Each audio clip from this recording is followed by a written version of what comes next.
안녕하세요. 드림심리상담센터 소장 정영종입니다. 오늘은 세 번째 시간이네요. 벌써 양육 스트레스에 대해서 강의한 지 세 번째 시간인데, 오늘의 주제는 엄마, 여성입니다. 1교시나 2교시를 통해서 스트레스와 스트레스 수준, 또 스트레스에 가장 민감한 우울증 수준 정도를 여러분들과 같이 체크해보고 알아봤는데, 오늘은 이제 그렇게 점검하는 수준이 아니고 한번 생각해보는 시간이 될 겁니다. 엄마와 여성 이렇게 분리해서 이제 생각하고 접근을 해야 되는데, 여성 그러면 한 가지 색깔로 표현할 수 있을 것 같은 느낌이잖아요. 뭐 빨간색, 파란색, 노란색. 나름대로 색깔을 표현할 수 있다라고 한다면, 어머니 그러면은 좀 달라요. 단순한 색깔로 표현하기가 쉽지가 않고 좀 섞여 있는, 섞여져서 만들어지는 그런 표현이 이제 나타나게 되죠. 양면성이라고 할까요? 엄마가 갖는 양면성, 겉으로 보여지는 것과 보이지 않는 그런 숨겨진 정서, 그런 것들을 같이 한번 나눠보고자 합니다. 오늘은 영상을 좀 보게 될 겁니다. 영상을 보면서 같이 이야기를 하도록 해보겠습니다. 자, 잠깐만요. PPT 좀 열을게요.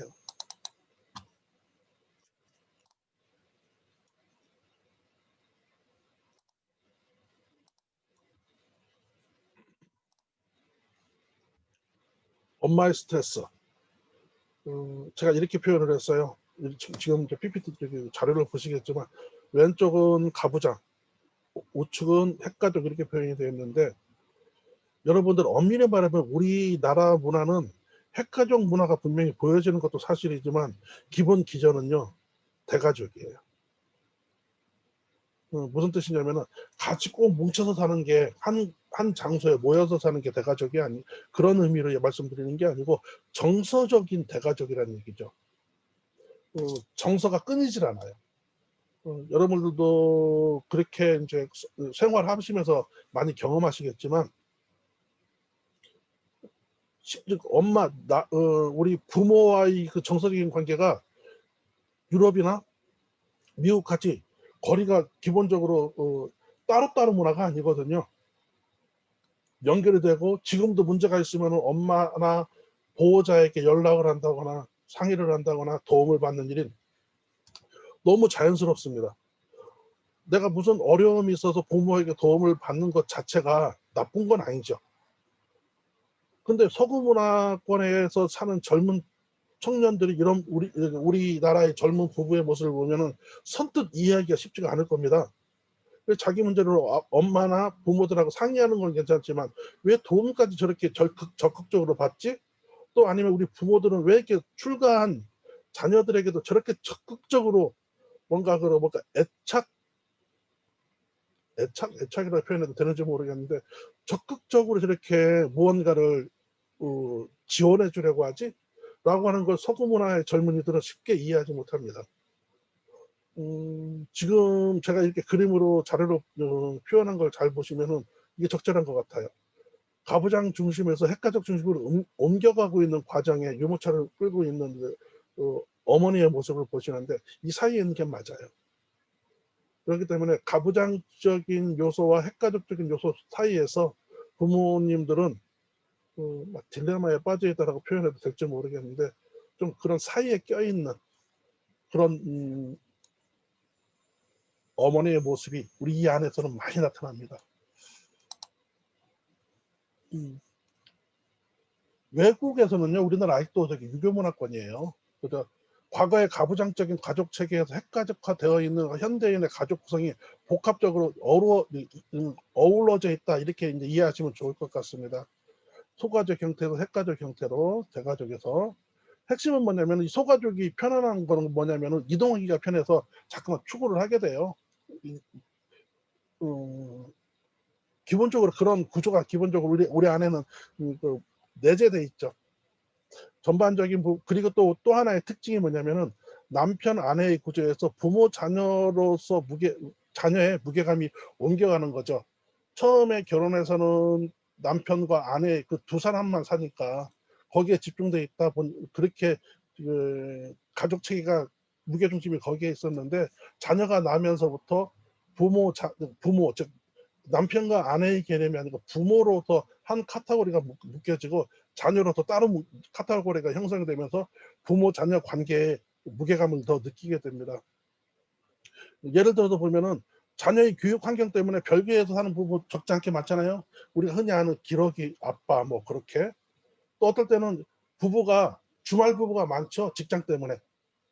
자연스러운 거 이걸 가지고 막 그 우리가 이게 뭐 문화적으로 뭐 그 문제가 있다는 둥 그렇게 분석하진 않아요. 문제는 어느 사이인가 그냥 뭐 자연스럽게 받아들여지고 있어요. 전반적으로 그래서 한 쌍의 부부와 미혼의 자녀만으로 구성되어 있는 것을 핵가족화라고 하는데 우리 가족 구성원이 이제 그렇게 이제 만들어져 있죠. 거의 뭐 대부분 이렇게 많이 사시죠. 사회 문화 환경은 극심하게 변화되고 있지만 가족의 기능은 많이 변했을까? 여러분들은 어떻게 생각하십니까? 많이 변했다고 생각하십니까? 저는 거기에 동의하기 쉽진 않아요. 그래서 제가 상담센터를 운영하다 보니까 좀 이런 부분에서 스트레스를 많이 받고서 와요. 이거는 근데 그 많은 어머님들이 상담소에 오셔서 이제 하소연도 하시고 문제를 풀어 가시지만 기본적으로 그 엄마의 입장에서 봤을 때는 나이 차이가 그렇게 뚜렷하게 구별되지 않습니다. 아이가 어리든 성인이 되어 있든 어머님은 어머님이라는 그 직책을 갖고 계신 분들은 똑같은 고민, 똑같은 스트레스를 갖고 계시더라고요. 가족의 기능은 과거에 비하면 축소되었지만 자녀의 양육 및 자녀의 사회화 기능은 오히려 강화되었다. 이건 무슨 뜻이냐면은 가족의 기능이 대가족 구조에서 만들어지는 그 위치에 대한 부분이 많이 사라지다 보니까 그 자기 역할이 많이 줄어들어요. 큰아들, 작은아들, 셋째 아들, 첫째 딸, 둘째 딸, 셋째 딸 이런 개념이 아니고 할아버지, 아빠, 손자 이런 개념이라기보다도 핵가족화 되어 있다 보니까 좀 몰입하는 게 좀 달라지죠. 그러다 보니까 몰입하더라도 안정된 가정생활 중심이 아닌 이 가정 안에서 내 아이의 미래를 담보할 수 있는 불안감을 해소하기 위해서 좀 더 이제 자녀 양육에서 자녀의 사회화 기능까지 이제 부모들은 책임지려고 합니다. 옛말에 이런 말 있잖아요. 자기 밥그릇을 갖고 태어난다고. 과거에는 그렇게 얘기하는데 그렇게 믿고 살았어요. 근데 지금은 그렇지 않죠. 그렇게 생각하고 자녀 양육 하시는 분 거의 없죠.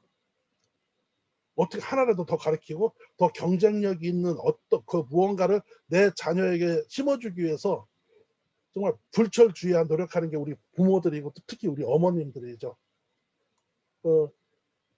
핵가족화의 자녀 양육의 핵심이 뭐냐면 경험적 세대 전수 이런 게 아니고 대물림이 아닌 새로운 문화를 주도해 갈 수 있도록 굉장히 예민하게 세심하게 우리 자녀를 양육한다는 겁니다.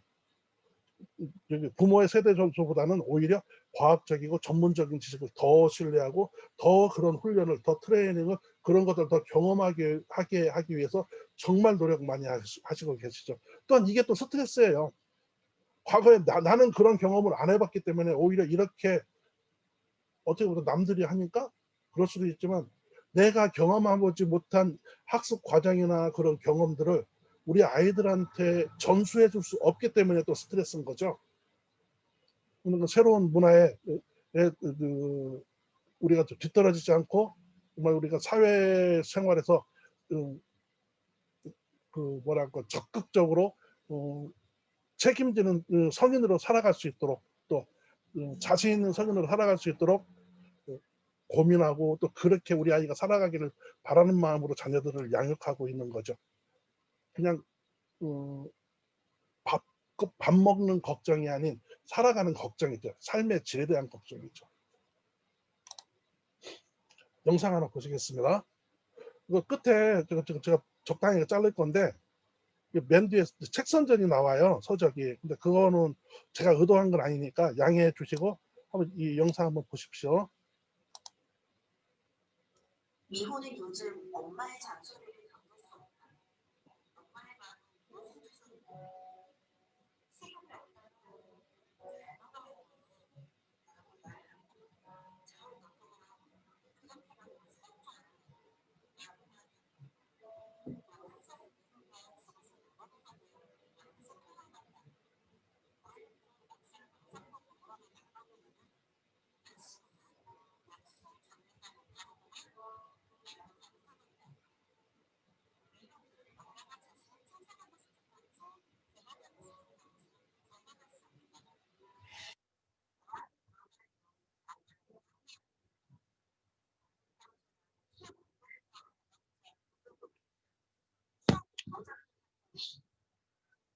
미호는 엄마를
어떻습니까?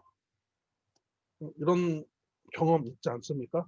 또 혹시 여러분들은 또 이렇게 메시지를 우리 아이들한테 전달하고 있지는 않은가요? 여성으로 왜 이렇게 어머님들의 그 이중성, 그죠? 양면성이 왜 이런 메시지적으로 양면적인 모습이 보이냐면은 여성의 역할과 어머니의 역할이 한꺼번에 복합적으로 나타나니까 그래요. 여성으로서 아름답게 여성의 가치관 있게 행복하게 살아가는 모습도 있지만 또한 내면에 엄마로서 살아가야 되는 나름대로의 그 불안감이 기본적으로 깔려 있거든요. 그러니까 항상 이중적인 메시지를 전달을 하죠. 항상 그렇습니다. 그래서 기본적으로 엄마 입장에서 이야기를 할 때는 밑에 기저에 뭐가 깔려 있냐면 어떤 감정이 깔려 있냐면 불안감이 깔려 있어요. 겉으로 보여지는 것 자체가 마냥 있는 그대로 받아들여지기가 쉽지가 않은 겁니다. 이것도 먹어봐, 저것도 먹어봐, 이게 뭐 맛있어, 저게 맛있어. 내 새끼 한 개를 더 주고 싶지만 너무너무 잘 먹으면 한쪽에도 벌써부터 저렇게 계속 먹다가 살찌면 어떡하지? 이런 느낌이 또한 있는 거랑 비슷한 거예요. 그러니까 잘 먹으면 살찐다. 또 잘 안 먹으면 너 그러다가 너 뺏어 마르면 어떡하니? 어느 장단에 맞출지 모르겠는 자녀들의 그 아우성도 있거든요. 근데 그게 그 아우성이 음, 요즘 자녀만이 아니고 이 이야기를 이 강의를 듣고 있는 여러분도 똑같이 그 시대에는 그랬을 겁니다. 자녀 양육이나 교육은 점점 더 힘들어지고 다원화되는 사회교육 요구는 점점 커지고 전문화되고 아이들 살아가는 게 쉽지가 않죠. 그 과정이. 그런 과정을 옆에서 봤을 때 기본적으로 깔리는 감정이 뭐죠? 나고 되면 어떡하나. 우리 아이들 저 수준 쫓아가지 못하면 어떡하나. 또 그 안에 깔려있는 본질적인 불안감. 나처럼 살면 안 되는데 이게 또 우리 어머님 입장에서는 또 그런 걱정도 많죠. 또 부모의 가정교육과 자녀의 학교, 친구, 대중매체를 통해서 학습되는 여러 가지 정보는 이게 내가 경험했던 우리 부부, 즉 아빠와 엄마가 경험했던 것과 자녀들이 지금 현재 경험하고 있는 수준이 너무 차이가 나요. 괴리, 즉 갭이 큽니다. 그래서 이해하기가 쉽지도 않고 또 현재 아이들이 살아가는 방식에 대해서도 공감하고 이해한다는 게 쉽지가 않습니다.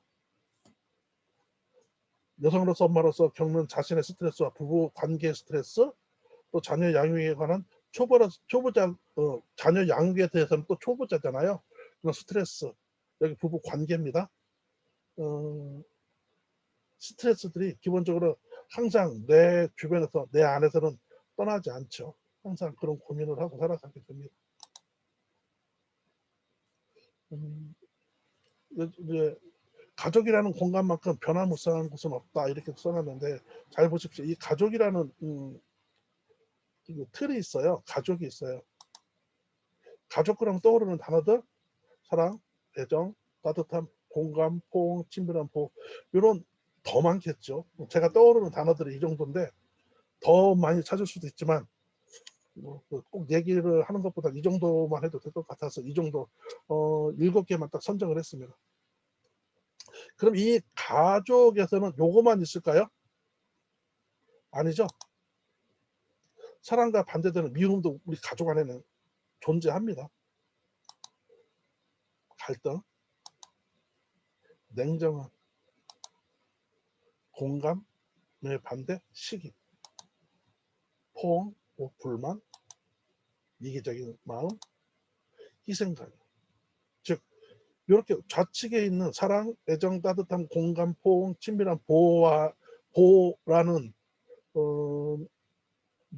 보호란 이런 것도 있지만 실질적인 부분은 또한 같이 존재하는 것은 미움, 갈등, 냉정함, 시기, 불만, 이기적, 희생자녀 요것이 또한 같이 공존하기 때문에 이 가족 안에서 그래도 굉장히 미묘하고 정말 변화무쌍한 곳은 없다라고 저는 이렇게 표현을 했습니다.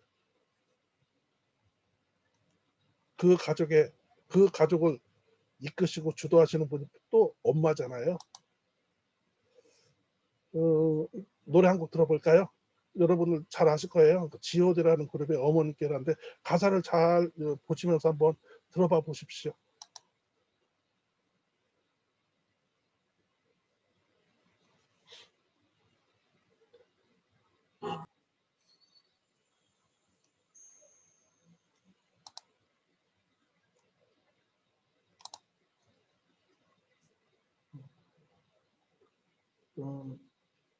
이 노래 가사를 보면은 이제 원초적인 부분들이 많죠. 어머님의 일방적인 희생, 어머님의 헌신, 또 어머님의 배려. 하지만 지금 이것 플러스 알파죠. 지금 이 강의를 들으시는 어머님들은 그것만 있는 게 아니고 또한 좀 전에 설명드렸던 것처럼 이 아이들이 사회화할 수 있도록 사회화되어서 적극적으로 살아갈 수 있도록 전문화되어지고 또 그 나름대로의 자존감을 가지고 살아갈 수 있을 수 있도록 사회화 훈련까지 우리 어머니들은 감당해야 된다는 거죠. 어머니로 느낄 수 있는 다양한 종류의 스트레스는 자녀의 임신부터 자녀의 독립이 이루어질 때까지. 근데 현대 어머니의 역할은 여기에 자녀의 독립과는 의미가 없어요. 어떠한 상황에서도 부모님의 한결같은 소망은 자녀를 훌륭하게 키워서 사회에 유용한 사람이 되도록 하는 것이다. 이게 이제 엄마로서의 가장 큰 스트레스죠.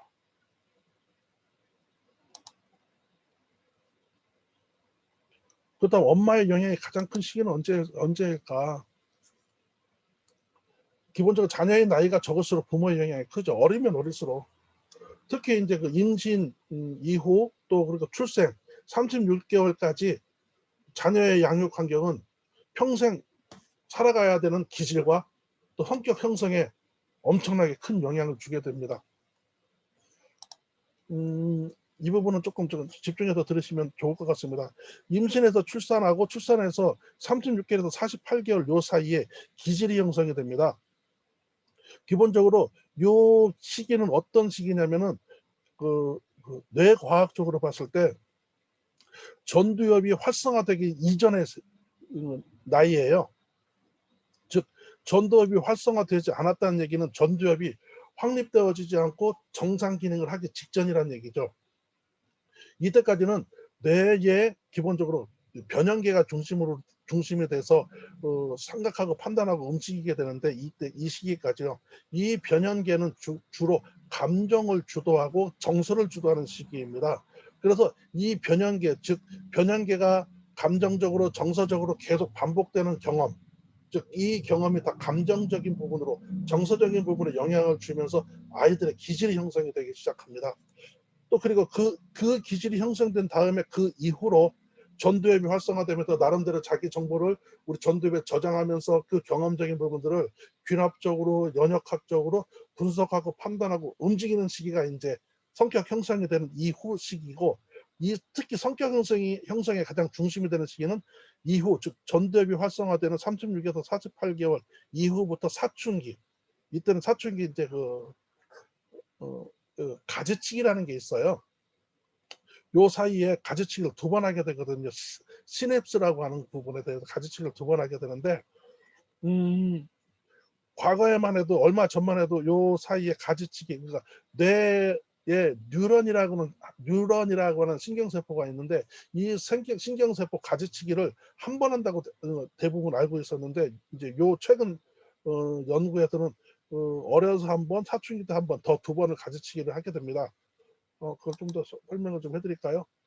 정서 형성되는 생후 36개월까지가 처음에 보세요. 이렇게 태아, 배란계, 태아 쭉 하면서 이게 만들어 6개월, 7개월, 9개월째 되면 뇌가 이렇게 만들어지잖아요. 근데 이렇게 실질적으로 만들어지지만 우리 아이들, 그러니까 태아의 두뇌는요, 출생된 당시에는 요 부분 변연계와 손의 중심은 100% 확보돼서 태어나지만 나머지는 미숙합니다. 그리고 나서 두뇌는 출산 이후 두뇌는 이 뒷부분부터 이렇게 앞부분으로 확장되어 가면서 커나가게 됩니다. 이렇게 후두엽, 두정엽, 전두엽. 이 전두엽이 완성되는 시기가 바로 좀 전에 말씀드렸던 36개월에서 48개월 사이에요.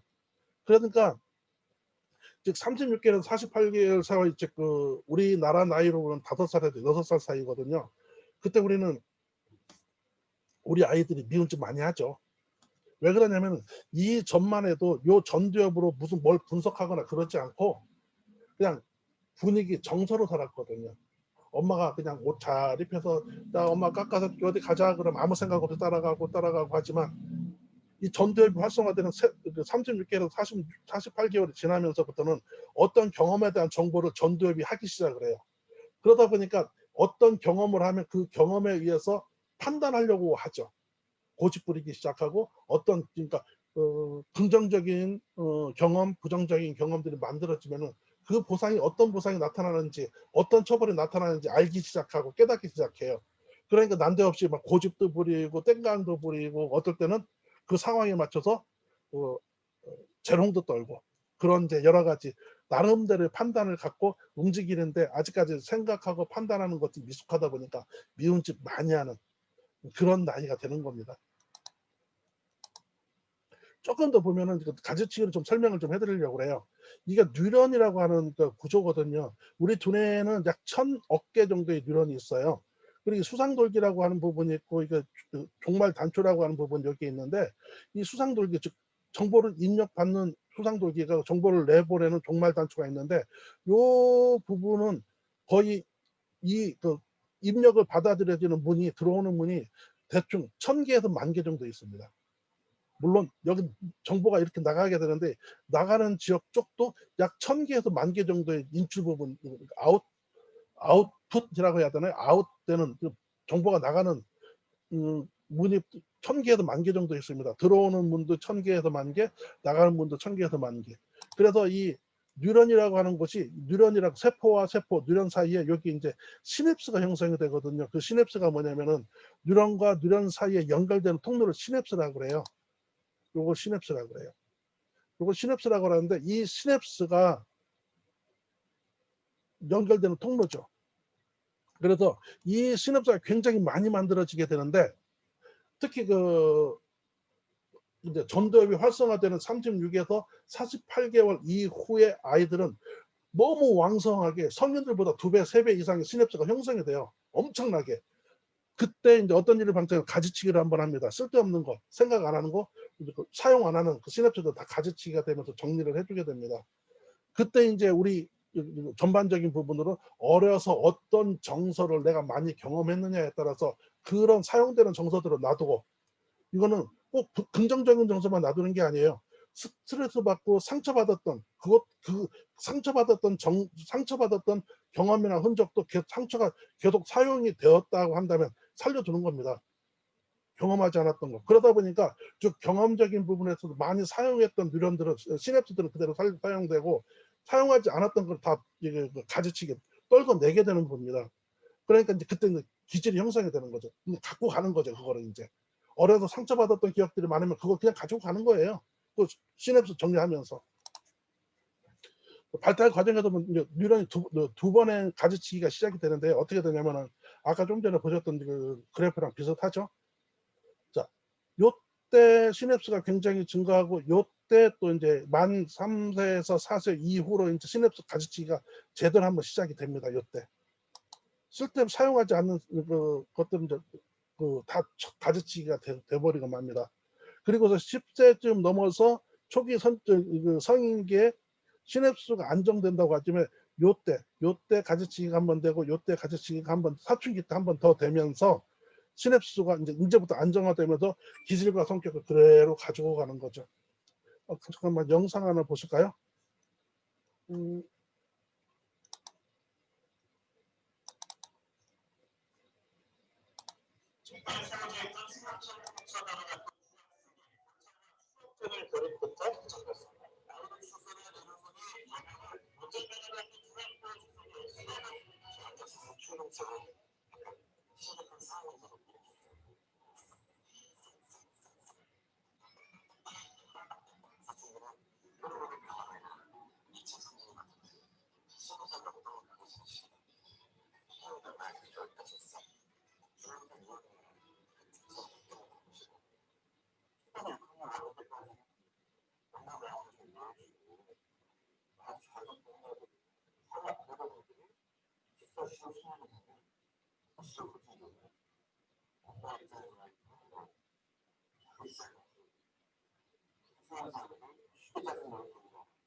지금 잠깐 그 가지치기에서도 이제 보셨는데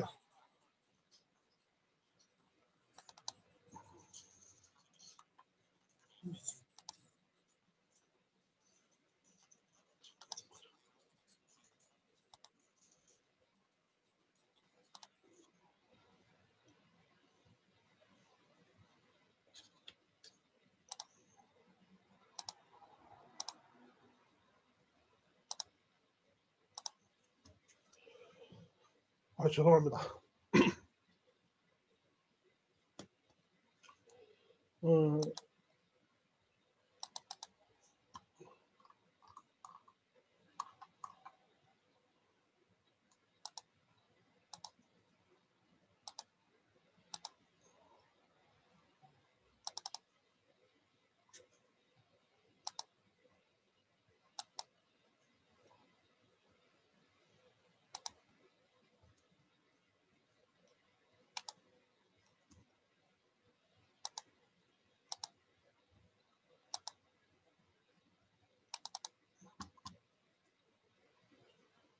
자, 좀 전에 가지치기를 좀 보셨지만 기본적으로 가지치기는 2번 하게 되는 겁니다. 어려서 전두엽이 활성화되면서 한번, 사춘기 되어서 사춘기 초기에 한 번 더 하게 되는 거죠. 사춘기의 특징이 뭐냐면 전두엽만 사용하는 게 아니고 전두엽까지 사용하는 겁니다. 전두엽. 이 전두엽이 뭐냐면은 기본적으로 모든 정보를 받아들이고 그 정보를 분석하고 판단하고 명령 내리는 체계가 만들어지는데, 이때 사춘기 때 전두엽이 활성화되면서 새로운 문제를 분석하고 판단할 수 있는 힘이 생기기 시작하죠. 그래서 사춘기 이후로 아이들이 많은 생각, 사고, 사상이 많이 탄탄해지기도 하고, 전혀 보이지 않았던 행동이나 사고의 패턴도 보이는 것이 또한 이 전두엽이 작동하기 시작해서라고 여러분들이 이해하시면 됩니다. 자, 가지치기는 2번이에요. 첫 번째는 전두엽이 활성화되기 시작했던 어린 36개월에서 48개월 사이에, 두 번째는 전두엽이 활성화되기 시작하는 그 시기 한 번 더 한다라고 이렇게 이해하시면 2번 이렇게 하신다고 생각하면 될 것 같아요. 즉, 내 의도대로 커지는 게 아니고 아이들은 그렇게 커가는 겁니다.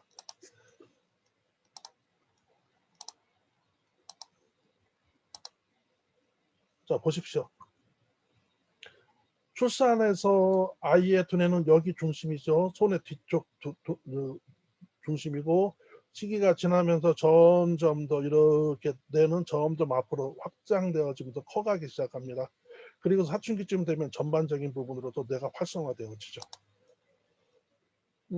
그러면서 아까 내가 그 G.O.D의 어머님께라고 하는 노래를 들었지만, 이번에는 이제 악동뮤지션, 그러니까 양희은과 악동뮤지션이 불렀던 노래를 한번 들으면서 그 노래와 한번 비교해 보십시오. 지금 어떤 모녀 관계, 어떤 자녀 관계가 형성이 되고 있는지. 아까하고 분위기는 다르죠.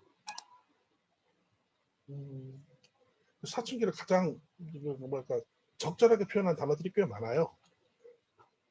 근데 문제는 어머니 입장에서 이야기하고 자녀를 바라보는 것과 자녀들이 느끼는 바라보고 자녀들이 엄마를 바라보는 것이 차이가 있다는 걸 여러분들 느끼셨을 거예요.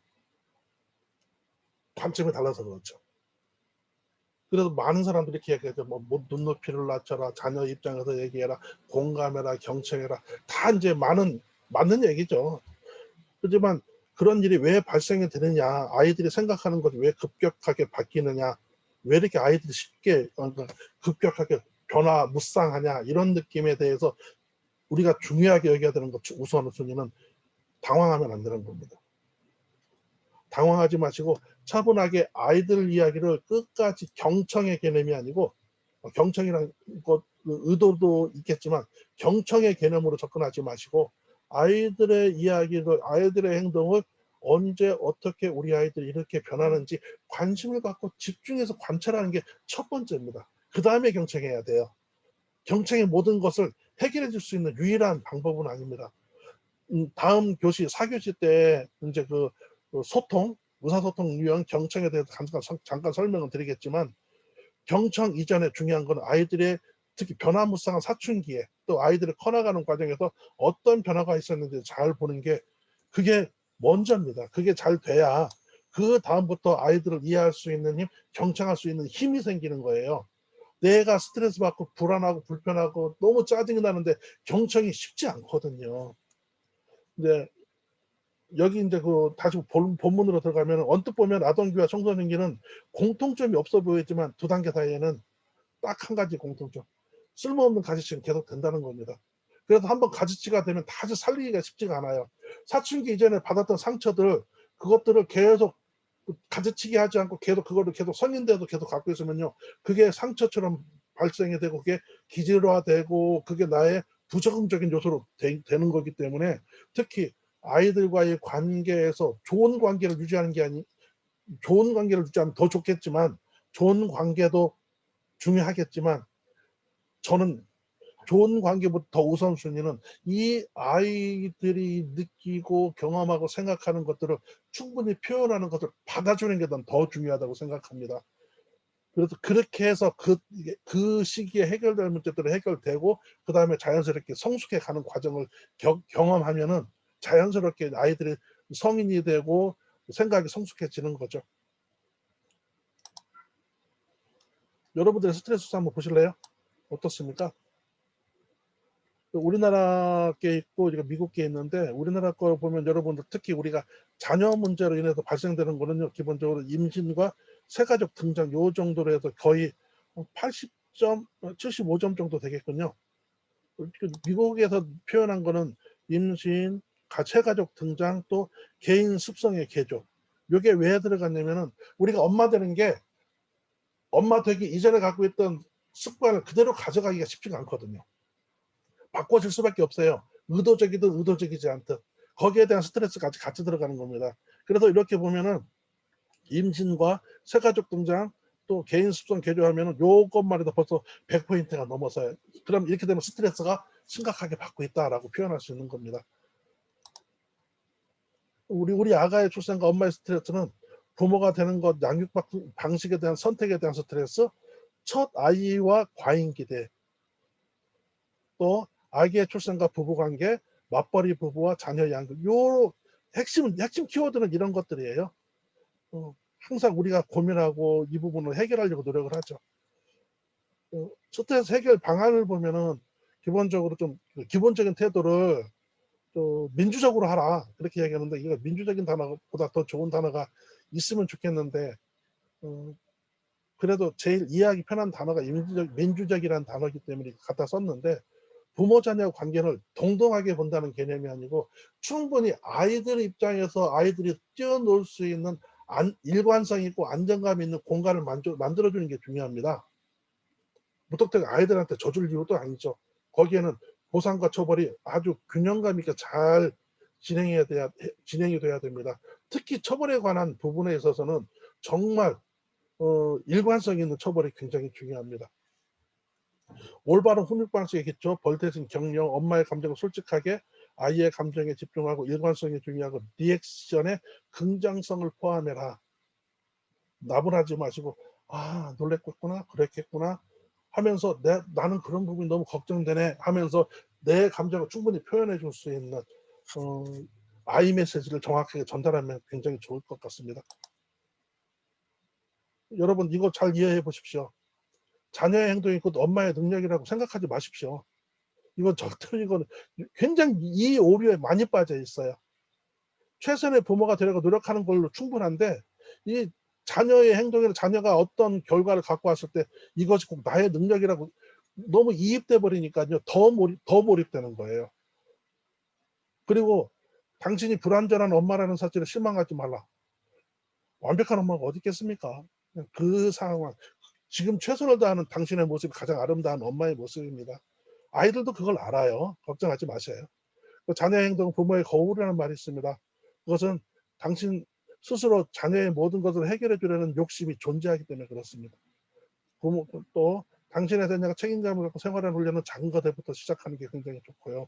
반복하는 게 굉장히 중요합니다. 인내심을 갖고 기다릴 수 있는, 좀 배짱이라고 썼습니다. 용기라고 쓰고 싶었는데 배짱이 필요합니다. 아, 이렇게 해서 안 되면 어떡하지? 그러지 마시고요. 좀 자신감 있게 아이를 믿는 마음으로 아이들을 지켜봐 주십시오. 오늘은 이렇게 엄마, 여성의 이야기를 가지고 진행을 했습니다. 정말 하고 싶은 얘기 진짜 많거든요. 아무튼 오늘 이 정도의 수준으로 강의를 마치려고 하는데, 언제든지 질문 있거나 궁금하신 것 있으면 연락 주십시오. 자, 오늘 여기서 인사드리겠습니다. 수고하셨습니다.